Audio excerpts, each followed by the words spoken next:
Les Dominicains au Rwanda. Méditation du premier mardi du temps ordinaire. Il enseignait en homme qui a autorité. Chers frères et sœurs, loué soit Jésus à jamais. En ce premier mardi du temps ordinaire, année liturgique B, nous méditons une page d'évangile selon saint Marc, dans laquelle Jésus enseigne en homme qui a autorité, c'est-à-dire un enseignant qui non seulement étonne ses auditeurs, mais aussi leur communique une certaine puissance de vie, qui les fait grandir. 3 observations nous permettent de comprendre cela. Premièrement, on était frappé par l'enseignement de Jésus. En effet, la raison de l'admiration des auditeurs n'est pas seulement l'enseignement, mais aussi l'enseignant lui-même. Jésus enseigne avec autorité, c'est-à-dire avec un pouvoir légitime et incontestable. Deuxièmement, après la guérison de l'homme possédé par un esprit mauvais, les spectateurs s'étonnent de la nouveauté apportée par Jésus.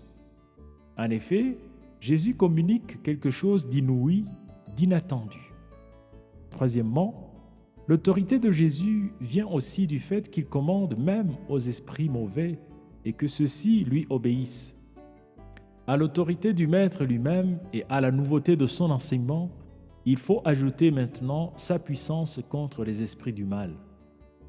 Frères et sœurs, l'autorité de Jésus nous étonne aujourd'hui aussi.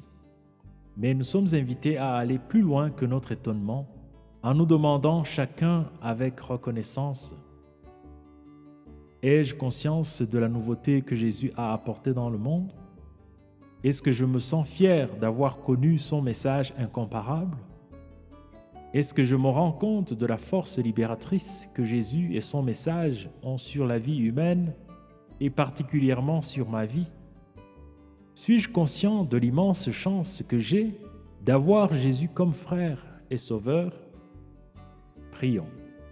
Seigneur Dieu, renouvelle nos cœurs pour que nous sachions accueillir Jésus comme l'unique Maître qui peut vaincre les forces du mal en nous et autour de nous, puisqu'il est notre frère et sauveur, lui qui vit et règne pour les siècles des siècles.